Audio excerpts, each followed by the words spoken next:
Comprehension instruction is aiming to help our child.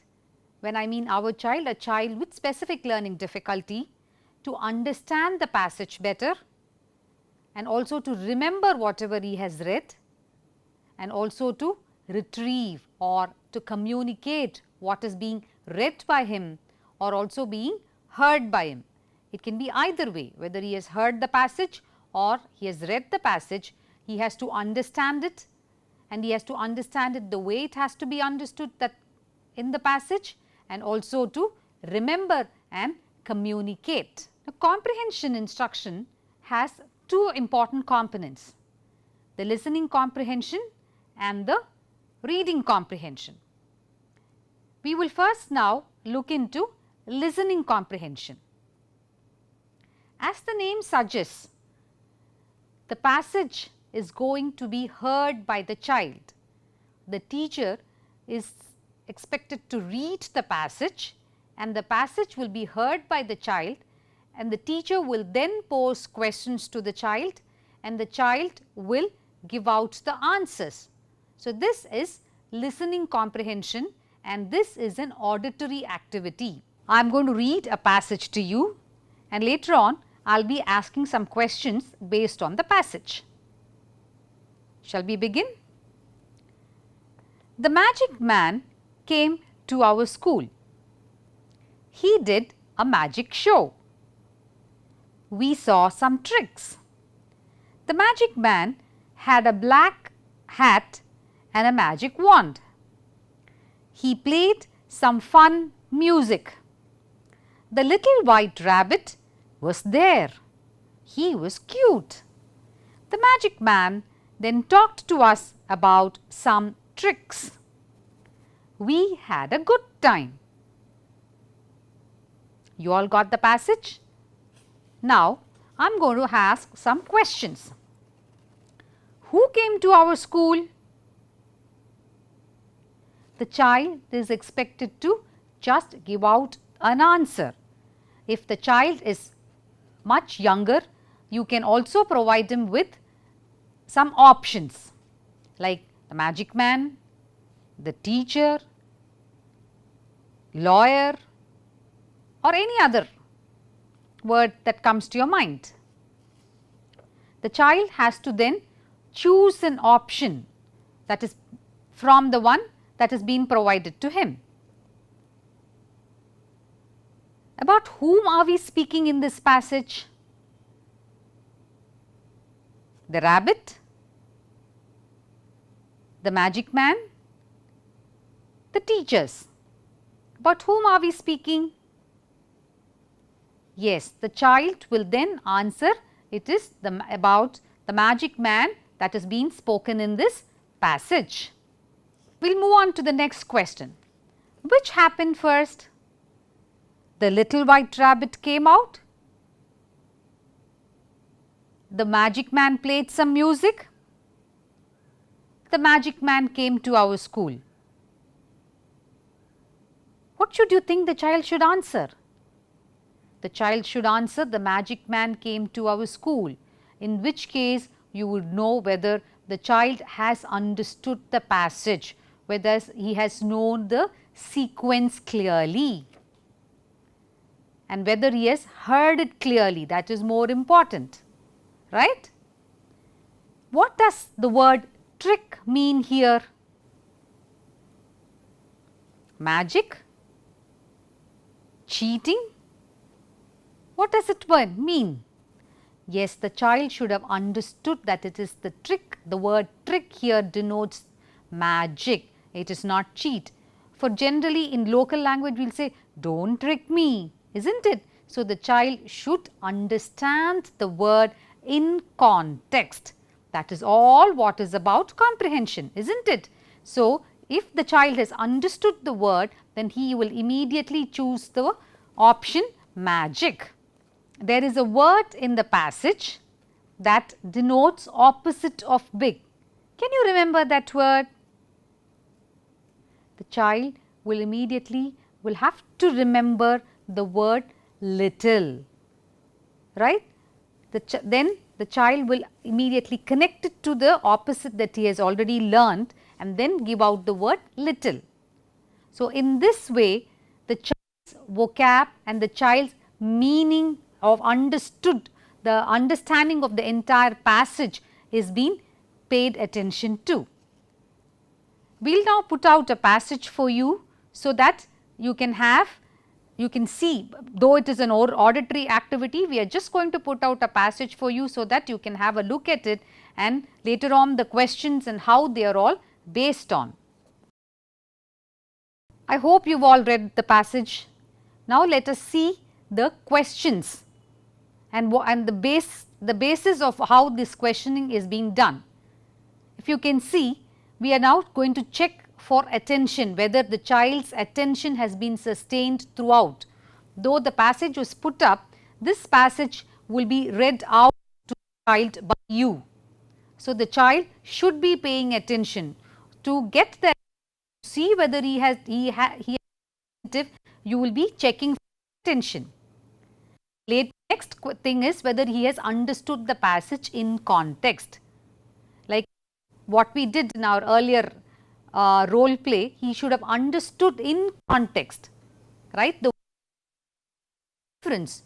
So, we are going to check for the understanding of the passage.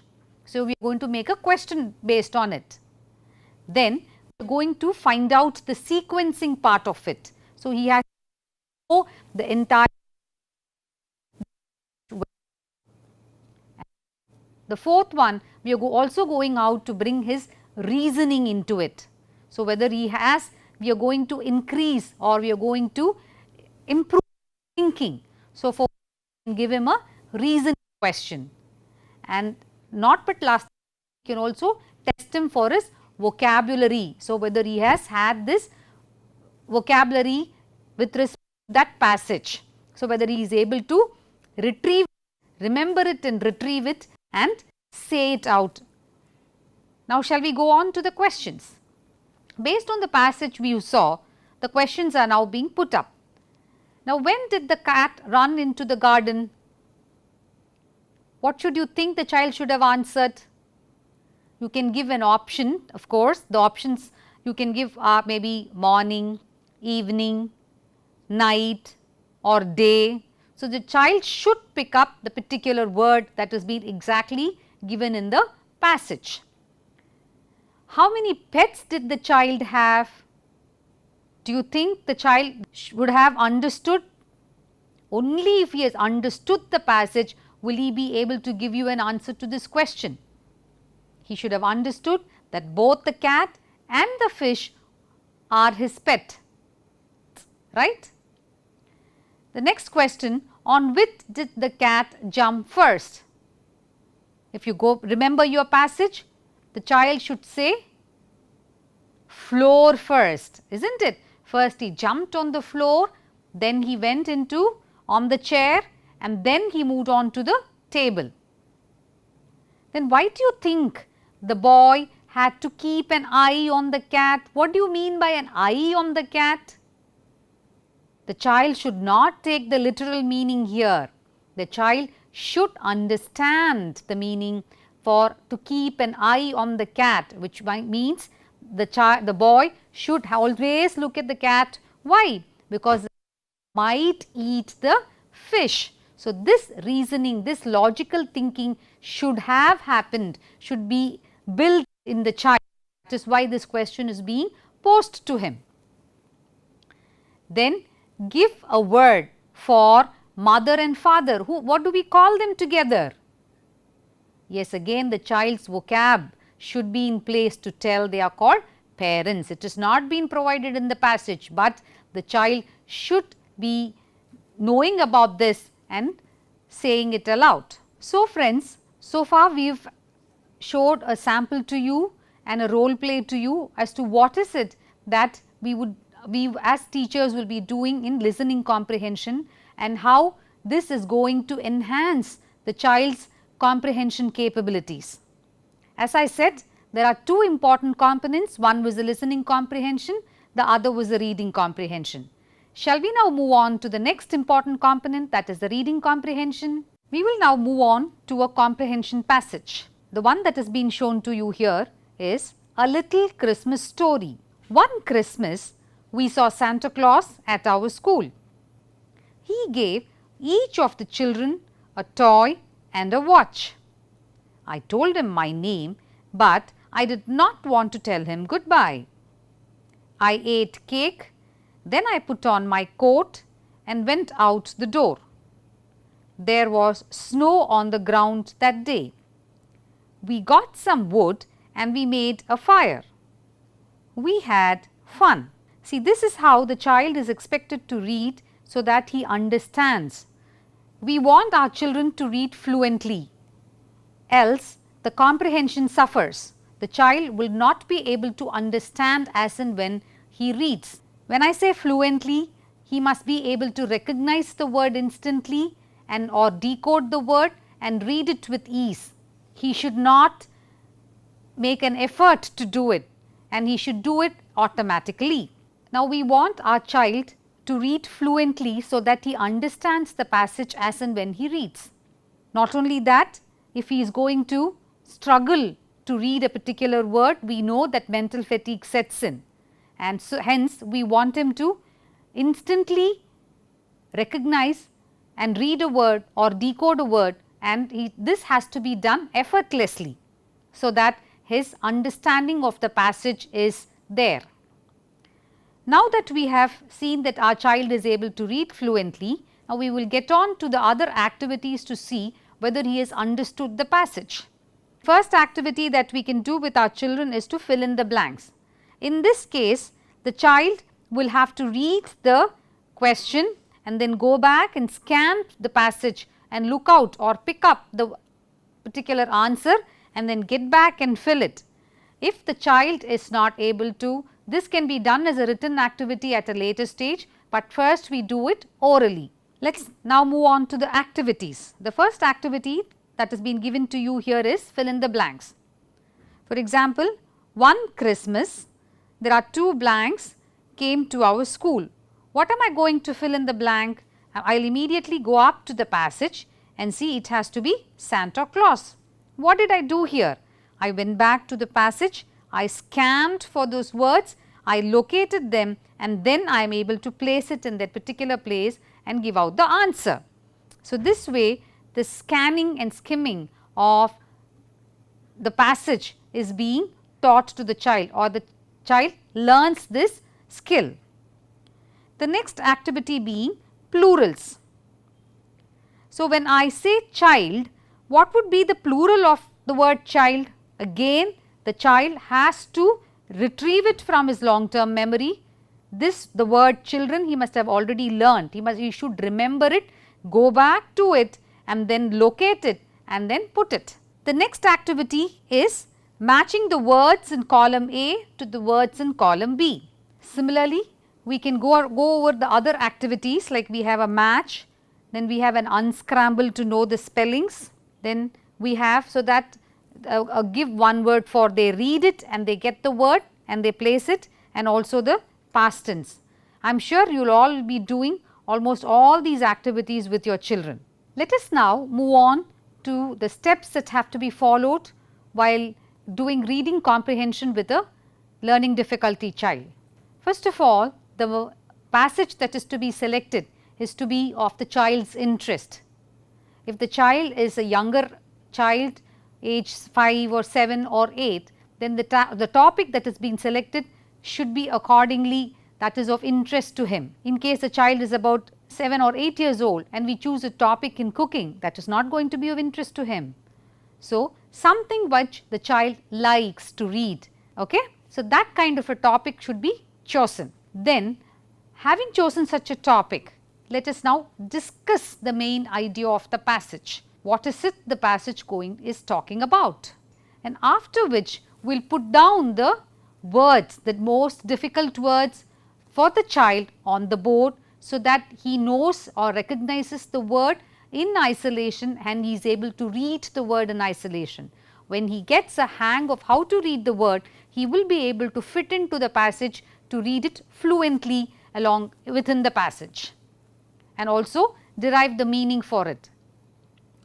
Then you ask the child to read the passage.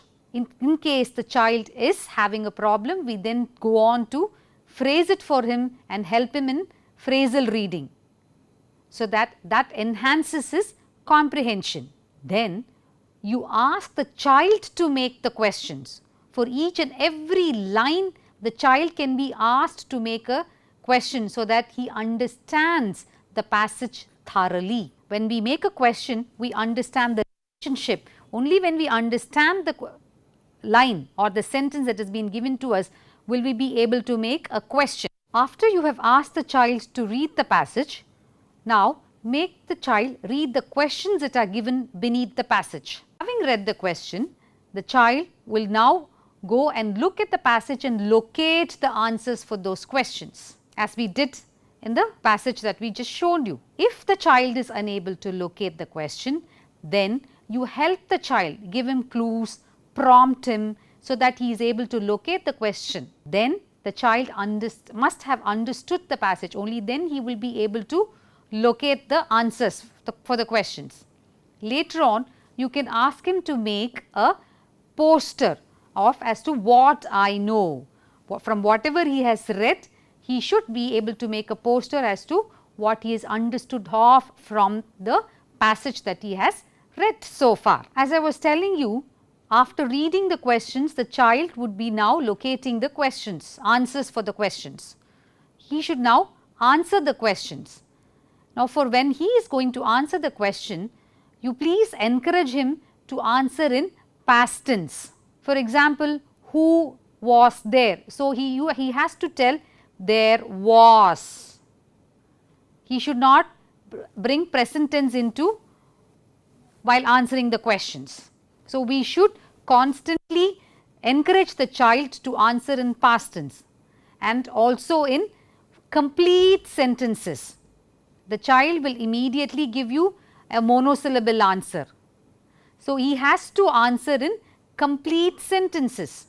In order to stimulate his thinking, we put him more questions so that he is made to think little out of box and also answer what if you were there in the place, what could have happened, so and so did not come, do you think what the king did right, do you, if you were the king, had you have done this or would you have given this punishment. That way we are going to stimulate the child to think and answer. He is going to put himself, visualize the situation or put himself in the situation and think a lot before answering. Now, later on, whenever you question him, ask questions that are relating to reasoning, where he can deduce or we can infer, and also bring in lot of emotions so that his feeling is also taken into consideration here about what he feels the passage, whether it was right or wrong. He can start analyzing the passage critically. As you can see, there are various activities that have come up which you can work with the child, like you can ask them to draw a poster as to what they have learnt about, you can ask them to highlight the main ideas, and all this they can also depict it pictorially. They can draw a scene or whatever they have understood from the passage, they can draw it and show it to you, and you can ask the child to make questions for each and every line in the passage to make him understand better. When the child is able to make questions, you know that the child has very clearly understood the passage. And later on, you can also encourage speed reading, because that is fluency. That speed reading or fluency comes only when the child has understood the passage in context. Now, let us now move on to the strategies. First of all, use the existing knowledge. The child must have had a prior knowledge, right. So, whatever he has had, use that to have a doubt whether the child has understood. You please ask questions while reading the passage or even before the passage to know their prior knowledge about that passage, or even after the passage to know whether they were really reading, their attention was sustained. After reading the material, you can ask them to draw inferences, what did they understand the conclusion.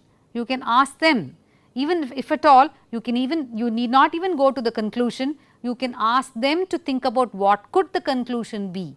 That will also give you an idea as to whether in what angle the child has been looking into the passage and what has been his perception, and whether at all he has read it thoroughly. If the meaning of the passage is not being understood by the child, then please give him contextual clues so that he understands the meaning in which the passage expects him to understand. If the child is unable to understand certain words in the passage, then you give him contextual clues to understand those particular words. And finally, you also synthesize, make a complete summary of whatever has been read. He has to concise and give it in couple of lines, so that from that you will be able to understand whether the child has read the passage and understood the passage as and when he has read it. Let us now move into the factors that affect comprehension. Sometimes the child may face difficulty in interpreting this sentence. For example, when I say the boy saw the girl who ran away quickly, he might not be able to understand as to who ran away quickly. So, we have to help him to understand. Then in case it is a passive sentence, like what has been given here, like the girl was seen by the king, the child might not be able to understand. So, we have to break down the sentence in order to make him understand it. Then in case the child is having issues or problems in syntax and semantics, yes, the comprehension ability of the child of that particular passage suffers, and he should be able to relate it to the prior knowledge. When he is not able to, yes, the child is again having difficulty in comprehending, and the child should also be able to grasp the concept that is being provided to him. If that is not in place, his comprehension is going to suffer. In a class, when you are doing a reading comprehension with the child, if you see the child is not able to understand, you could see that any of these things might be occurring to him. Like when the child is not able to really put his mind into it, you know that the child is not exactly listening or paying attention to what is being read. His attention is not there, in which case all that you can do is just go near the child or slightly tap him to see, hey, I am here, and then he just comes back and says to the context where he is being reading. So, he gets back into the groove of reading. Sometimes what happens when an entire set of word is given to a child with learning difficulty, the child immediately gets cluttered. He gets scared. He does not want to read because there are too many words all over. So, the camera or the brain just gets shuts off and it say, hey, I am not going to do it.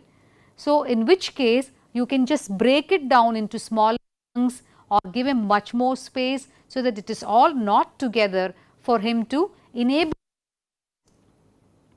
And in case the child is not able to remember what he has read, please prompt him, motivate him, give him lot of clues to to whatever he has read, try to remember. And you can also give him ways and means of remembering in sequence what has been happened. After each and every 2 lines, maybe you can ask them to summarize the 2 lines, then go on to the next, then the 4. That way you can slowly enable him to read the entire passage. Otherwise, a dyslexic child will not be able to read, and he will lose track of whatever being he is read, and he will lose his interest in reading. So, we need to help our child to enable him to read and understand, because that is one of the important part or essential element in reading. In this segment, we have seen in detail about reading comprehension and listening comprehension, and why it is important to impart this comprehension instruction. So far, we have seen all the 5 pillars of reading, namely phonemic awareness, phonic instruction, fluency instruction, vocabulary instruction, and finally comprehension instruction. In the coming next segment, we will look into the various errors being made by a dyslexic child and the ways of remediating them.